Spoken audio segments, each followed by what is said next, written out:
الشتاء يجلب معه الطقس البارد المتجمد، ويزيد من احتمال الإصابات بالأمراض.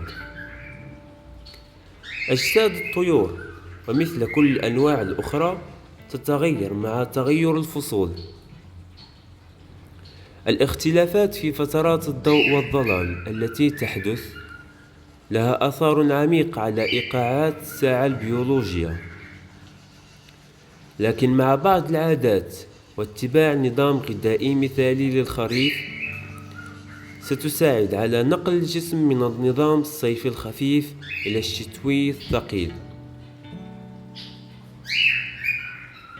لنتعرف إن كان يجب عليك تغيير نظامهم الغذائي مع تغير الفصول، وماذا يجب أن تعطيهم، وما تحتاج إلى معرفته لتعزيز نظام المناعة لديهم والحفاظ على صحتهم في القمة خلال أشهر الشتاء.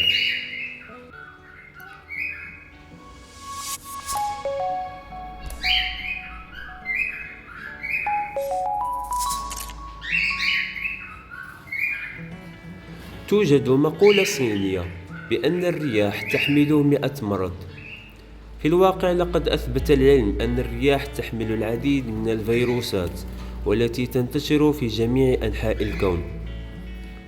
مع تلف الرئتين بسبب الجفاف والبرد الموسمي، يكون من السهل على الجسم أن يتأثر بالعوامل المسببة للأمراض كالفيروسات والبكتيريا والعفن. في هذا الوقت من العام من الحكمة ترطيب أجسام الطيور وتسخينها، وتعزيز جهاز المناعة بالطعام. وعليك أن تحرص على عدم تعرضهم للرياح، وقم بتغطيتهم وتسخينهم بشكل مناسب لدرجات الحرارة. هذا الجزء من السنة هو وقت التحول، عندما نعود إلى روتين أكثر تنظيما. يتعين علينا البحث عن الأطعمة التي تجدد النشاط، تعيد الطاقة، ومحافظة على الوزن. بالفطرة سوف يبحث المربي عن الأطعمة الدافئة، وأنا على يقين من أنك قد تلقيت المئات من التوصيات حول تقديم الأطعمة الموسمية لطيورك وأيضا لنفسك.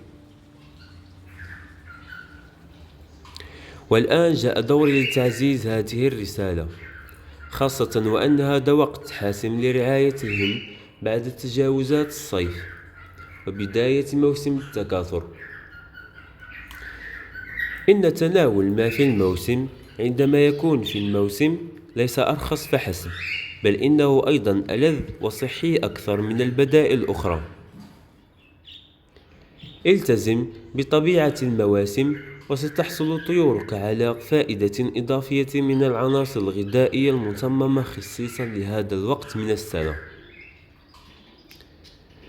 لذلك اسمحوا لي أن أقترح بعض الأطعمة التي لا ينبغي أن تغيب عن النظام الغذائي الخاص بفصل الشتاء لطيورك. بادئ ذي بدء، يتعين عليك تغيير مزيج البذور إلى مزيج أكثر دفئا، والذي تم خلطه ليتم تقديمه إلى الطيور خلال أشهر الخريف والشتاء الباردة. الخريف وقت لتدفئة الجسم قبل فصل الشتاء والاستعداد للهواء البارد والجاف. تساعد الألياف الموجودة في ثمار فصل الخريف مثل التفاح والكمثري على تطهير الحرارة المتراكمة في الجسم من أشهر الصيف قبل الانتقال إلى نظام غذائي أثقل وجاف لمنافسة البرودة. خلال سبتمبر وأكتوبر ونوفمبر تدخل الخضروات في موسمها الأزهى، حيث يزدهر الجزر، التمر، الكراث والقرع في المناخ الخريفي. عندما ننتقل إلى شهر ديسمبر وما بعده، فإن الكرنب والملفوف الأحمر والجزر الأبيض تكون منكهة لا سيما في هذا الوقت من العام. وعليك معرفة أن الجمع بين المنتجات الموسمية الطازجة يمكن أن يبرز أفضل الصفات وأفضل المكملات الغذائية الذي تنفع طيورك.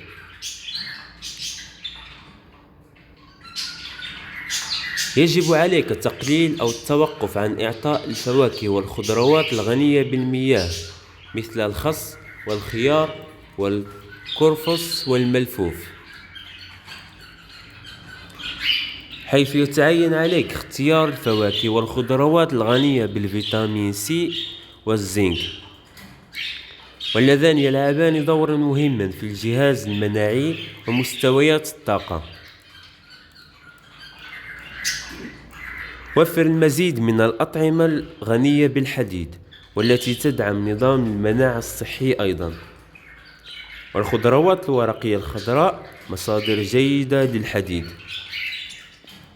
أيضا الفيتامين ب12 يساهم في الأداء الطبيعي للجهاز المناعي، ويساهم أيضا في تقليل التعب والإرهاق.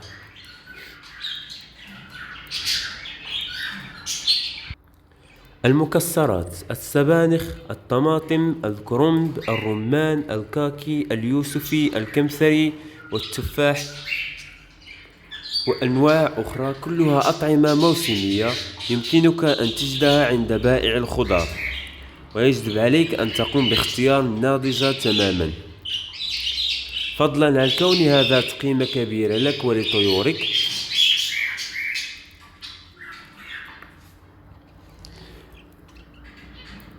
بالنسبة للنظام الغذائي، يجب عليك البدء بيومهم مع وجبة فطور صحية بطيئة الهضم، والتي ستجعلهم ممتلئين بالطاقة حتى الغذاء.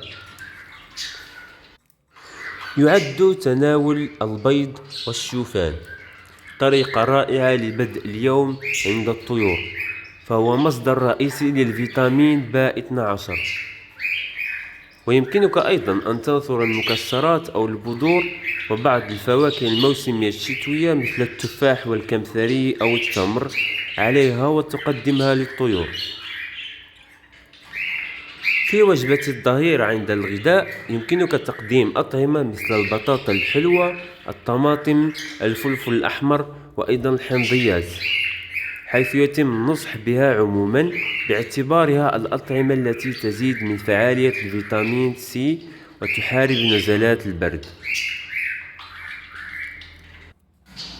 وأيضا يمكنك إضافة الأطعمة الرطبة مثل الأرز، الكسكس، والعجائن الخالية من الملح مثل الكعك أو الخبز. خلال أشهر الشتاء يمكن أن تتعادى الطيور مع الفيروسات التي يمكن أن تسبب نزلات البرد أو الإنفلونزا، لذلك من المهم أن يعمل الجهاز المناعي لديهم بشكل طبيعي، والزنك والفيتامين ب12 يساهم في ذلك. وتعتبر الأطعمة مثل المحار، السبانخ، والبقوليات مصادر جيدة للزنك.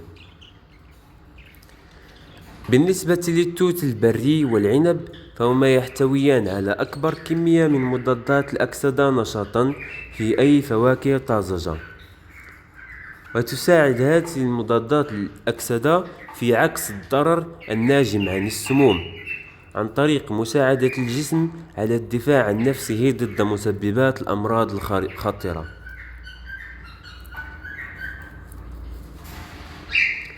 هذا كان بالنسبة للنظام الغذائي، وأيضا لذكر الخضروات والفواكه التي يمكن تقديمها لطيورك في فصل الشتاء.